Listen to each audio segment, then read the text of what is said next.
Assalamualaikum warahmatullahi wabarakatuh. Senang banget nih hari ini saya Eva Mufida dapat berjumpa kembali bersama pemirsa tentunya dalam program Ruang Publik yang akan membicarakan terkait dengan isu dan juga tema yang menarik. Dan pemirsa, hari ini kita akan membahas terkait dengan implementasi anggaran DBHCHT melalui Disnaker untuk sang kapten di Kabupaten Blitar. Aduh, sang kapten gitu ya. Ini sudah akan menjadi perbincangan yang sangat menarik karena belum tentu semuanya tahu ya sang kapten gitu ya. Oke, baik, sebelum saya perkenalkan narasumber di samping saya, perlu saya informasikan kepada pemirsa bahwasanya menurut Peraturan Menteri Keuangan Nomor 16 Tahun 2025, Provinsi Jawa Timur ini termasuk menerima anggaran yang cukup tinggi, nominalnya di kisaran 3,57 sekian triliun rupiah yang kemudian dari pemerintah provinsi ini dibagikan lagi kepada pemerintah daerah. Nah, pemerintah daerah ini juga membaginya lagi menjadi 3 bidang. Salah satunya adalah kesejahteraan masyarakat, di mana di dalamnya ada Dinas Tenaga Kerja. Nah, ini ada kaitannya ya. Sang Kapten, Dinas Tenaga Kerja sama DBHCHT ya. Waduh, apa korelasinya gitu ya. Kita akan berbincang bersama dengan narasumber yang sudah kami hadirkan di sini, yaitu Bapak Latif Usman, SEMM, selaku Kepala Bidang Pelatihan Kerja, Produktivitas Tenaga Kerja, dan Transmigrasi. Assalamualaikum Bapak. Waalaikumsalam warahmatullahi Ya, wabarakatuh, Mbak Eva. bagaimana kabarnya hari ini Pak? Alhamdulillah kabarnya baik, sehat Baik, selalu. sehat selalu. Semoga semuanya juga dalam kondisi sehat ya Pak ya. Oke, tadi kan saya sudah menjelaskan sedikit soal sang kapten, kemudian DBHCHT, kemudian juga ada kaitannya sama Disnaker. Ini korelasinya apa Pak? Mungkin nggak semua orang tahu kan? Monggo. Baik, jadi sang kapten ini salah satu inovasi yang kita buat. Kalau goal utamanya sebenarnya memang dikhususkan untuk menyiapkan tenaga kerja di Kabupaten Blitar agar siap kerja, Oke. punya keterampilan yang standar, terverifikasi sehingga teman-teman peserta program ini bisa masuk ke dunia kerja, bisa bersaing untuk mendapatkan pekerjaan yang ada di Kabupaten Blitar, utamanya tentu juga di level nasional, bahkan juga luar negeri seperti Internasional gitu ya Pak ya. Jadi nggak Betul. lokal doang gitu ya. Tidak hanya lokal Oke. doang. Kalau saya melihat di berbagai platform berita begitu ya Pak, sang kapten itu cuman ada di Kabupaten Blitar. Siapa yang memprakarsai Pak? Nah, ini memang kegiatan yang sangat unik memang, merangkum 3 kegiatan dalam satu paket program pelatihan. 3 in 1 gitu ya. Konsepnya 3 in 1 Oke. yang meliputi pelatihan, kemudian sertifikasi BNSP, dan juga kegiatan magang kerja, sehingga teman-teman peserta program ini diharapkan punya skill, keterampilan, pengakuan, dan juga pengalaman langsung di dalam dunia kerja. Oke. Kemudian kenapa sih Pak program sang kapten ini kemudian akhirnya menjadi program prioritas di Kabupaten Blitar Pak? Jadi Apakah jumlah pengangguran di Kabupaten Blitar ini bisa dikatakan cukup tinggi gitu? ya, itu menjadi salah satu menjadi pertimbangan kami melaksanakan kegiatan ini ya. Jadi kegiatan ini kita pola tadi ya 3 in 1 karena berdasarkan rilis BPS ada sekitar 34.000 sekian saudara kita dalam posisi mencari kerja, dan rata-rata mayoritas justru di pendidikan SMA, SMA, dan S1. Oke. Ini bisa diartikan bahwa teman-teman ini belum atau ready to work atau belum siap kerja sehingga tidak bisa masuk pasar kerja. Nah, kami Dinas Tenaga Kerja intervensi di sana, membekali teman-teman ini dengan keterampilan dan sertifikasi yang diakui secara nasional sehingga teman-teman ini bisa masuk ke pasar kerja dan bisa bekerja tentunya. Oke, baik ya. Jadi ini mendukung fresh graduate gitu ya. Yang biasanya memang fresh graduate ini masih belum punya cukup pengalaman gitu ya. Akhirnya Disnaker melalui anggaran DBHCHT ini kemudian memfasilitasi mereka begitu. Oke, kalau dari bidang kesejahteraan masyarakat ini kan diambil dari alokasi DBHCHT sebesar 50% ya Pak ya. Itu yang masuk ke Disnaker ini berapa Pak nominalnya? Kalau untuk alokasi di BCHT ke Dinas Tenaga Kerja ini dibagi dalam 2 program. Pertama program pelatihan dan yang kedua ini program asuransi untuk teman-teman petani yang ada di Kabupaten Blitar. Untuk kegiatan pelatihan kerja kepada masyarakat ini kita dialokasikan 9 paket pelatihan. 9 paket ya? 9 paket pelatihan untuk di tahun 2025 ini. Ini sudah berjalan semuanya atau masih dalam tahapan? Untuk sampai dengan bulan Juni ini kita masih melaksanakan 3 paket dari 9 paket yang direncanakan. Nah, ini yang sudah kita laksanakan. Kemarin pertama barista, kemudian yang kedua digital marketing, dan sekarang sedang berlangsung itu makeup artist. Nah, jadi ini sudah jalan ke ketiga dari 9 paket yang kita rencanakan di tahun ini, Pak Eva. Kalau untuk pelaksanaan itu pasti Dinas Tenaga Kerja bekerja sama dengan stakeholder gitu ya. Ini lembaga apa saja yang kemudian bekerja sama dengan Dinas Tenaga Kerja, Pak? Baik, jadi konsep 3 in 1 tadi memang melibatkan 3 stakeholder ya. Pertama pelatihan, kita menggandeng lembaga pelatihan kerja yang ada di Kabupaten Blitar, beberapa juga luar kabupaten, karena beberapa spesifik keahlian itu belum ada di sini. Kemudian untuk uji kompetensi kita menggandeng beberapa lembaga sertifikat profesi yang saat ini di Blitar belum ada. Jadi kita senantiasa menggunakan jasa lembaga sertifikasi dari luar Kabupaten Blitar. Itu untuk uji kompetensinya. Uji kompetensi, ya, kemudian tahapan magang. Nah, ini kita langsung berhubungan dengan teman-teman pelaku usaha UMKM yang ada di Kabupaten Blitar, sehingga teman-teman bisa mendapatkan pengalaman kerja di dunia usaha yang ada di Blitar. Menarik ya Pak ya, ini program yang sangat bermanfaat, apalagi sekarang itu lulusan semakin menumpuk, terus lahan pekerjaan juga semakin dibutuhkan, seperti itu ya Pak. Ini kalau masyarakatnya itu bebas nggak untuk mengikuti program Sang Kapten ini Pak? Apakah ada pembagian tertentu gitu? Jadi untuk program yang kita laksanakan ini selama ini kita sosialisasikan ya di berbagai platform media sosial, bisa diikuti masyarakat Kabupaten Blitar. Beberapa skema memang ada ketentuan syarat yang harus dipenuhi calon peserta, namun kalau bisa digeneralisasi persyaratan cukup mudah, relatif bisa diikuti seluruh masyarakat Kabupaten Blitar. Ini prosesnya bagaimana Pak? Apakah harus langsung datang ke Disnaker? Apakah memang ada bekerja sama dengan beberapa seperti misalnya RT, RW atau kepala desa seperti itu untuk mendata? Jadi teknisnya kita sebarluaskan link pendaftaran. Jadi teman-teman bisa mendaftar pada link yang sudah kita siapkan. Tentu sudah ada timeline yang pasti ya, jadi pendaftarannya kapan, seleksi ujiannya kapan, nanti termasuk juga pengumumannya kapan. Jadi seluruhnya tahapan ini kita laksanakan sendiri melalui sistem yang sudah kita siapkan. Biasanya untuk link dan tahap-tahapannya sudah kita informasikan pada leaflet yang sudah kami sebarkan di berbagai platform media tadi, Pak Eva. Ini nanti berarti harus difilter lagi ya, Pak. Maksudnya misalnya ada berapa ratus orang yang mendaftar, itu nanti diseleksi lagi untuk mengikuti pelatihan itu tadi. Betul. Untuk memfilternya itu bagaimana, Pak? Maksudnya ujiannya itu seperti apa? Beberapa keterampilan itu mensyaratkan memang pendidikan dan usia juga. Jadi kita pertimbangannya situ. Kemudian usia kita memang difokuskan di fresh graduate.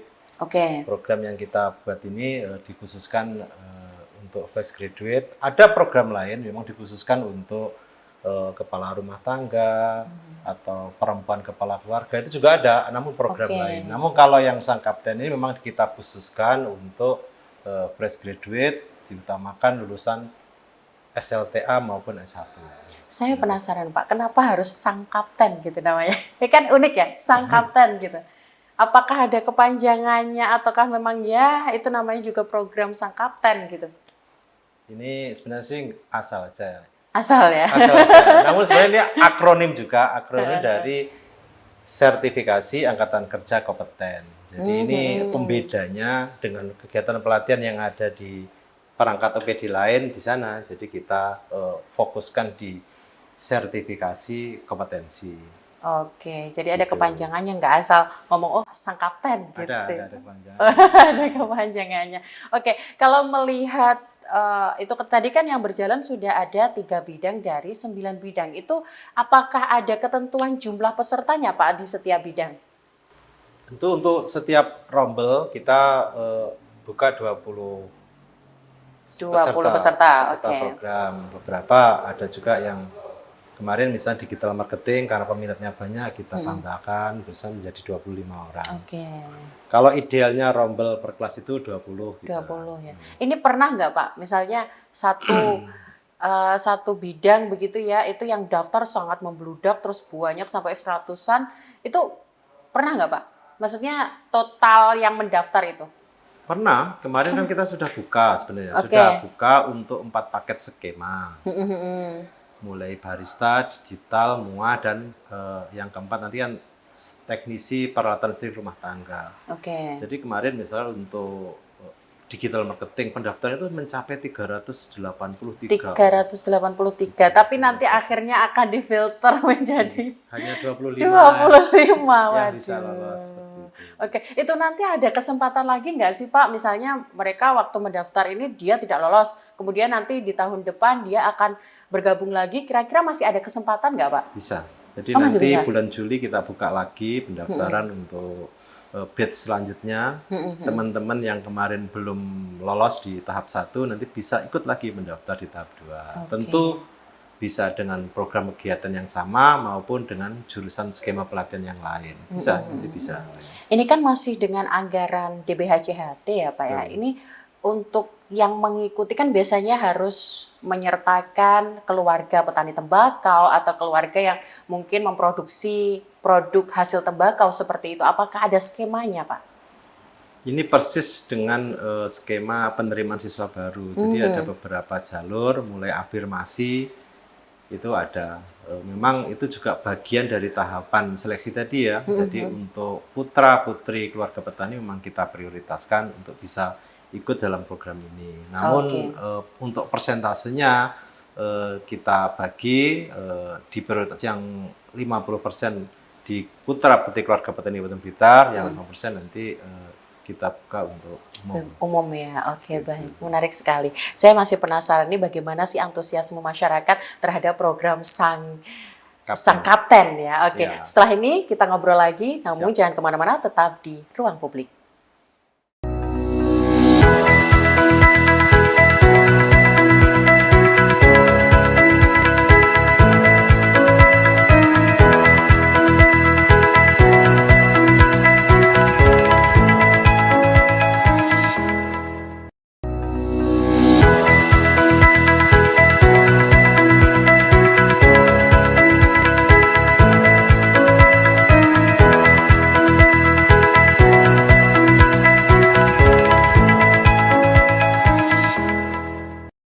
Baiklah pemirsa, terima kasih karena telah setia bersama kami tentunya dalam program Ruang Publik yang hari ini tentu tetap membahas dengan program Sang Kapten, yaitu program Canangan Disnaker untuk mengimplementasikan anggaran DBHCHT.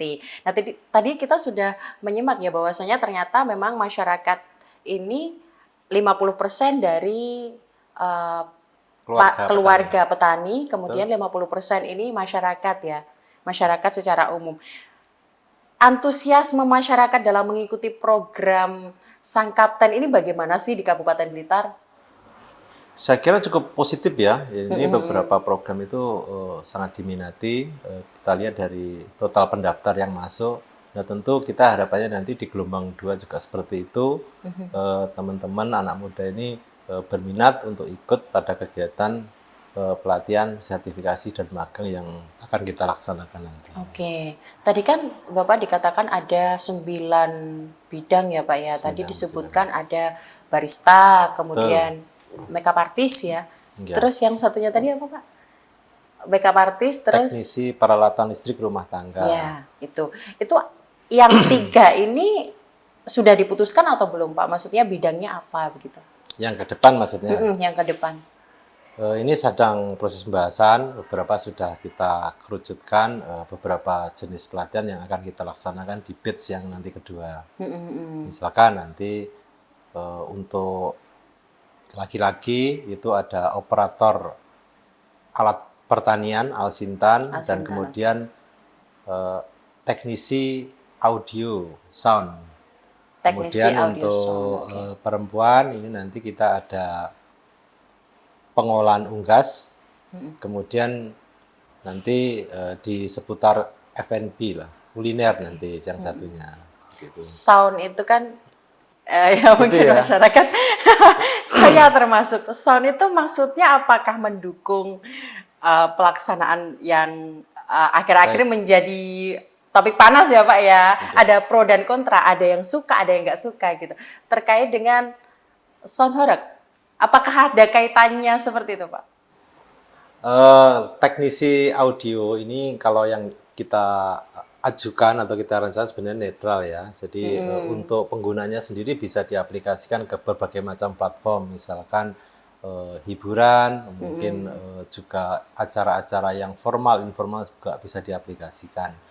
Lebih banyak kita di teknis pembuatan mixer, box semacam itu agar terstandar sehingga produk yang mereka buat atau kita ciptakan bisa masuk ke dunia usaha, bisa dipasarkan juga. Sebenarnya kita lebih fokusnya ke sana sih, bukan ke ke tadi yang Mbak Eva sampaikan ke Sonhor gitu ya. Ini sudah disampaikan kepada masyarakat belum sih Pak terkait dengan rencana bidang di audio ini? Belum sih, belum. Cuma mungkin melalui media ini ya, mungkin nanti bisa menjadi bahan diskusi.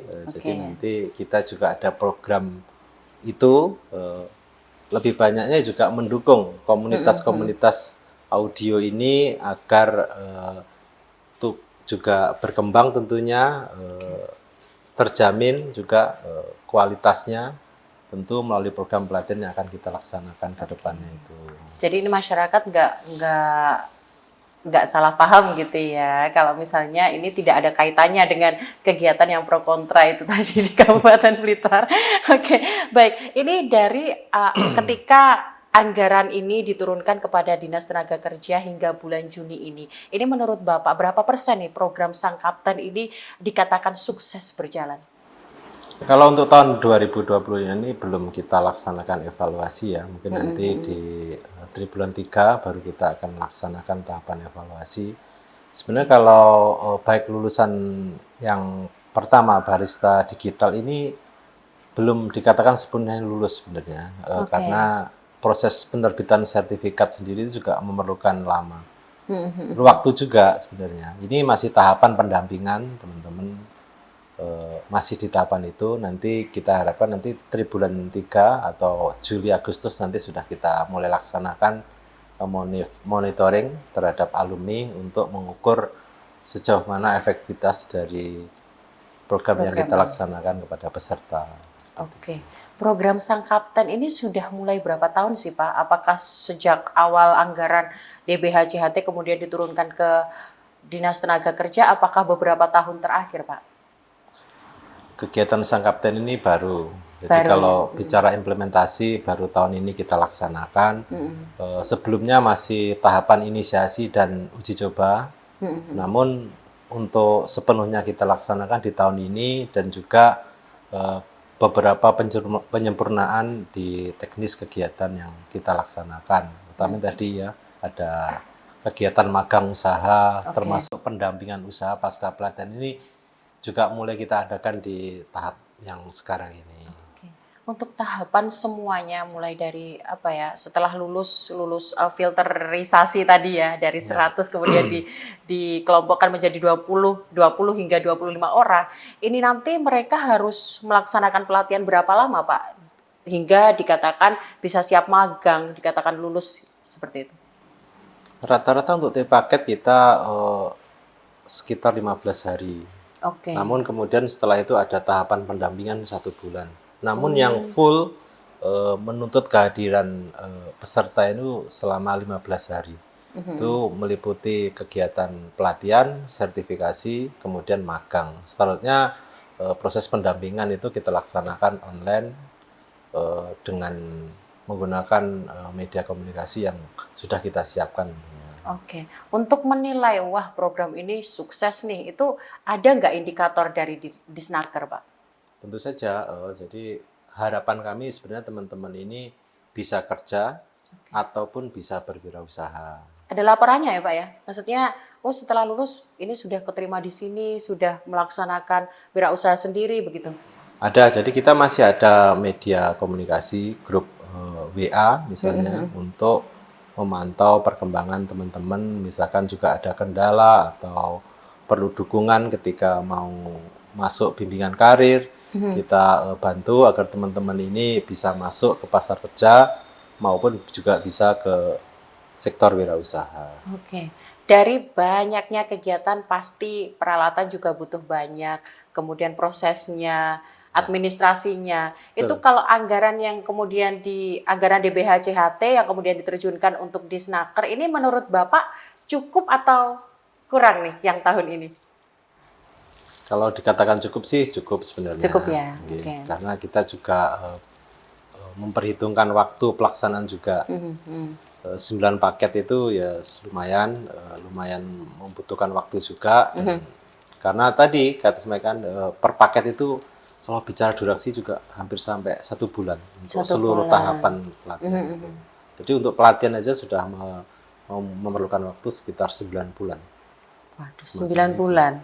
Untuk 9 paket tadi ya maksudnya. Oh, sekali ya kan. Berarti ini pelaksanaannya itu setiap bulan itu berbeda bidang gitu kah Pak atau Iya, serentak gitu? berbeda. Oh, berbeda. Ya.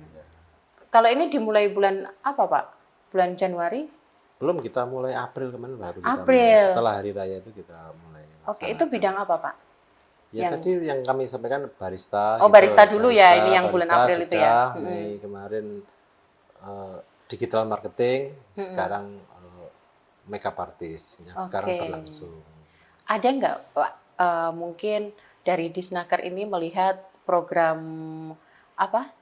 Sang Kapten ini kemudian nanti akan mengangkat sumber daya alam, misalnya sumber daya alam di Kabupaten Blitar misalnya ada kebun kopi, kebun teh dan lain sebagainya untuk mengembangkan itu. Ada nggak sih harapannya seperti itu? Tentu kegiatan yang kita laksanakan ini sebenarnya termasuk juga diarahkan ke sana, mendukung sumber daya yang dari Kabupaten Blitar. Jadi misalnya Blitar itu kan semuanya ada, gula ada, betul, coklat ada, kopi ada. Nah, kemarin kita laksanakan kegiatan barista. Mungkin yang ke depan ini kalau bicara unggas mungkin juga ulang unggas itu kan perlu disupport juga ya. Di sini kan ayam itu, telur itu kan sudah familiar kalau Kabupaten Blitar ya, termasuk bebek juga. Nah itu untuk teknik-teknik pengolahannya ini termasuk nanti kita juga ada laksanakan atau kita programkan untuk kejuruan yang memang sesuai dengan potensi alam yang ada di Kabupaten Blitar. Oke, ini kalau dari Disnaker itu bagaimana sih Pak memantau orang-orang yang kemudian dikatakan lulus ini bisa sejalur dengan bidang yang dia ambil ketika dilatih melalui Sang Kapten ini? Apakah ada pemantauan khusus gitu Pak? Tadi kami sampaikan, jadi ada pola pendampingan. Pendampingan pasca pelatihan itu sudah kita laksanakan. Jadi teman-teman pelaksana program itu dia selain melaksanakan kegiatan pelatihan juga pendampingan usaha itu tetap berlangsung. Agar goal yang kami harapkan tadi tercapai, bisa bekerja ataupun berwirausaha gitu ya. Itu ada batas umurnya nggak sih Pak? Kalau saya misalnya 30 tahun apakah masih bisa ikut gitu? Boleh masih bisa. Oh, masih bisa ya? Masih. Umur berapa Pak? Lulus itu berarti 17 ya? Iya. 17 hingga? Ada yang sampai beberapa keterampilan memang bisa diikuti, misalkan kalau pengolahan makanan itu sampai 50, 55 masih bisa. Masih bisa. Oke. Memang kalau untuk teknik itu memang ada ada faktor usia juga ya, mungkin dibatasi 40 gitu. Oke, oke. Baik, baik Pak. Kita akan lanjut ngobrol kita terkait dengan Sang Kapten. Namun setelah yang satu ini, jangan kemana-mana, tetap di Ruang Publik.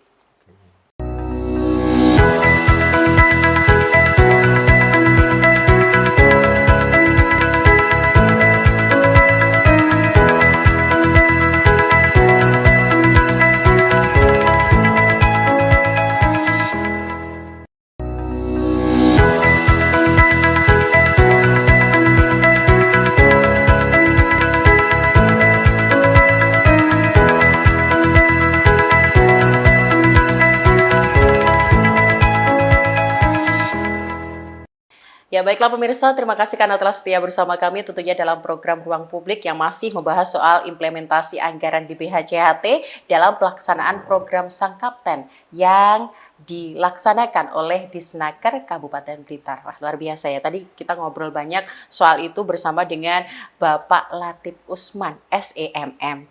Baik Pak, untuk melaksanakan itu pasti ada hambatannya ya soal maksudnya kayak persiapan logistik, alatnya, kemudian juga pelatihnya, kemudian juga jurinya, penilainya seperti itu. Hambatan yang selama ini dirasakan oleh Disnaker itu apa saja, Pak? Untuk kegiatan ini maksudnya? Ya, kegiatan Sang Kapten. Sang Kapten, betul. Karena kegiatan ini merangkum dari 3 tahap tadi ya, jadi pelatihan, sertifikasi, termasuk magang. Nah, ini kalau bicara hambatan itu tiap-tiap tahapan ada hambatannya. Misalkan pelatihan, beberapa kejuruan itu instruktur yang ada di Kabupaten Blitar itu belum ada. Belum ada. Karena memang untuk jadi instruktur sendiri, selain punya kemampuan teknis, instruktur tadi juga harus punya kemampuan menyampaikan materi atau istilah teknisnya metodologi pelatihan. Berarti ada apa ya? Ada kalau guru semacam akta mengajar semacam ya, itulah. Jadi persyaratan tertentu gitu ya, persyaratan tertentu profesionalitas. untuk bisa mengajar. Oke. Kemudian untuk mensertifikasi peserta ini kan asesor dari lembaga sertifikasi profesi. Nah ini di Blitar sendiri saat ini tuh belum ada. Termasuk Blitar Raya ya, kabupaten kota itu sampai saat ini belum ada lembaga sertifikasi profesi yang bisa menerbitkan sertifikat BNSP.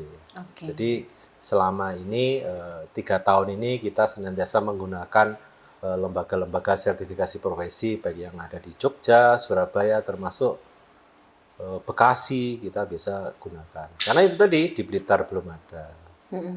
Jadi kalau bicara hambatan saya kira itu ya. Jadi kita infrastruktur pelaksana program kegiatan itu memang belum ada, belum banyak lah pemainnya untuk di bidang itu. Karena memang ini harus benar-benar profesional di bidangnya begitu ya Pak. Betul. Oke. Kalau 3 bidang tadi ada yang barista, itu mengambil dari mana Pak kalau dari luar Blitar? Untuk barista kemarin kita mengambil dari Bekasi dan Dari Lembang Bekasi. dan Lembang Jawa Barat. Oke. Karena Jauh ya? Jauh karena kalau pengolahan makanan minuman itu memang di Jawa Barat lebih unggul. Kemudian juga mungkin di administrasinya lebih bagus juga ya. Karena untuk jadi asesor sendiri dan juga harus terlisensi di BNSP atau Badan Nasional Sertifikasi Profesi. Berarti setiap bidang berbeda ya Pak ya? Maksudnya pengajarnya itu diambil dari mana? Berbeda semua ya? Iya, berbeda. Oke. Kalau yang itu Pak, apa? Digital. Kemarin yang digital kita menggunakan teknologi digital dari Yogyakarta. Kita pernah. Kalau yang MUA Pak? Yang MUA ini dari Paras Surabaya. Paras Surabaya, nggak ada yang di Kabupaten Blitar ya? Ada. Ini tuh salah satu kendala kita di situ karena memang yang sudah dapat lisensi dari BNSP ya mereka itu. Oke, berarti solusinya ya memang harus ngambil dari luar Kabupaten Blitar begitu ya Pak ya. Ini bagi peserta dari keluarga petani tembakau, tadi kan sempat disebutkan bahwa 50% dari peserta ini merupakan anggota keluarga petani tembakau. Ini apa ada dampak khususnya Pak terhadap mereka? Misalnya meningkatkan kompetensi ataupun pendapatan keluarga. Gitu. Nah, tentu saja, jadi program di BHJHT ini banyak modelnya ya. Jadi untuk petaninya sendiri itu ada. Kemudian untuk perlindungan petani juga ada. Nah ini kalau kegiatan Sang Kapten ini dikhususkan untuk putra-putri petani tembakau dan cengkeh yang ada di Kabupaten Blitar.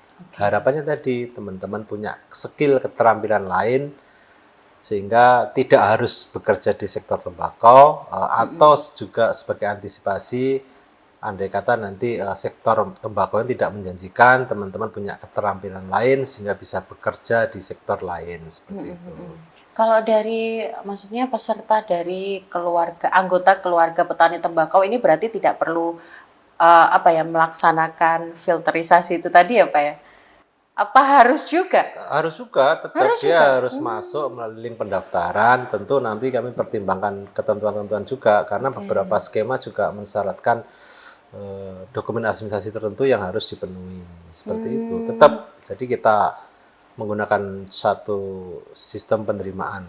Oke, berarti ini masyarakat umum pun maupun anggota petani tembakau tidak ada bedanya dari proses pendaftarannya itu tadi ya Pak ya. Jadi melalui link itu tadi. Sama. Semuanya. Persyaratan pun juga sama. Sama. Dokumen yang diupload disiapkan semuanya sama. Tidak ada perbedaan.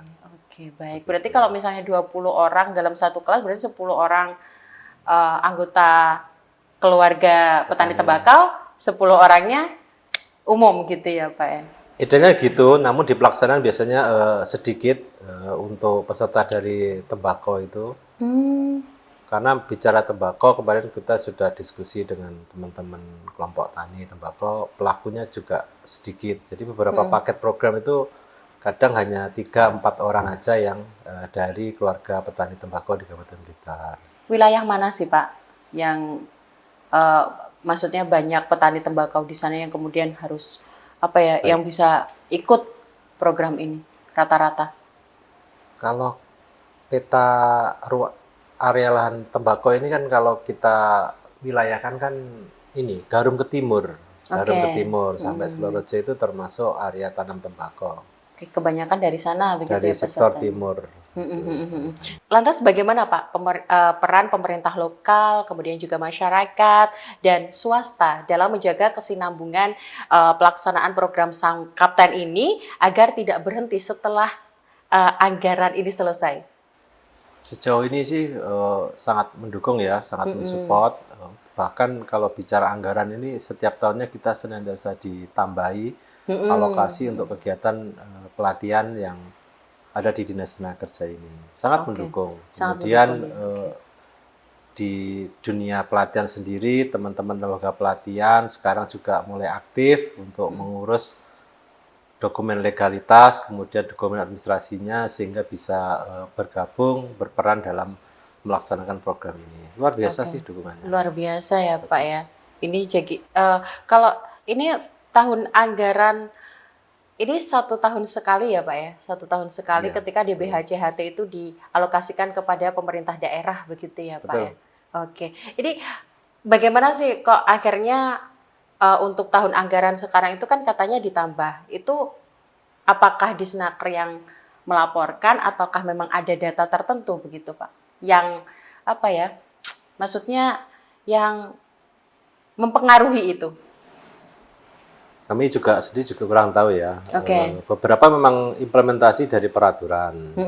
Jadi revisi Permenkyu tentang pengelolaan di BHCHT itu kan ada juga tiap tahun ada penyesuaian. Mungkin dari sana juga alokasi untuk kegiatan pelatihan atau bidang kesra ini yang ada di Dinas Tenaga Kerja itu juga senantiasa bertambah. Oke, luar biasa sekali ya Pak, Sang Kapten ini. Semoga akhirnya ini nanti tetap didukung lah pastinya. Oh iya, tentu. Karena memang ini sangat bermanfaat, Pak. Apalagi sekarang itu banyak sekali lulusan-lulusan yang kemudian menganggur, bingung mau kerja di mana. Kalau ada pelatihan seperti ini kan akhirnya terarah seperti itu ya, Pak ya. Harapannya. Harapannya seperti itu. Pak, ini kan sudah hampir habis nih. Mungkin Bapak mau nggak menyampaikan kata-kata ataupun harapannya terkait program Sang Kapten ini kepada masyarakat. Barangkali ada masyarakat yang belum kenal seperti saya. Monggo. Jadi sertifikasi kompetensi itu penting ya. Mungkin kegiatan yang kami laksanakan tidak bisa menjangkau seluruh masyarakat Kabupaten Blitar. Tentu ini sebenarnya kita dalam rangka mengkampanyekan pentingnya sertifikasi kompetensi, karena sekarang bukti yang paling valid dan diakui adalah sertifikat kompetensi tadi, sehingga teman-teman bisa masuk pasar kerja, bisa bekerja, tentu melalui berbagai macam program-program pelatihan yang dilaksanakan pemerintah Kabupaten Blitar, bisa melalui Dinas Tenaga Kerja, termasuk juga beberapa OPD juga melaksanakan kegiatan pelatihan. Monggo nanti bisa diikuti teman-teman warga Kabupaten Blitar, sehingga harapan kita teman-teman yang di Kabupaten Blitar ini tadi ya terangkat, bisa bekerja, bisa berwirausaha, sehingga masyarakat makin sejahtera ke depannya. Oke, Seperti itu. baik, luar biasa. Terima kasih Bapak Latif ya atas waktunya sudah mengundang kami untuk datang ke Dinas Tenaga Kerja gitu, Sama-sama, ngobrol Mbak Eka. sama jenengan. Mungkin lain kali kita bisa membahas lagi soal bagaimana perkembangannya implementasi anggaran DBHT CHT ini di program Sang Kapten begitu ya Pak. Baik, ya. siap. Oke, terima kasih. Baiklah pemirsa, Mbak Eka. itulah tadi pembahasan saya bersama dengan Bapak Latif Usman, SEMM, selaku Kepala Bidang Pelatihan Kerja, Produktivitas Tenaga Kerja dan Transmigrasi. Saya Eva Mufida, mohon undur diri. Wassalamualaikum warahmatullahi wabarakatuh.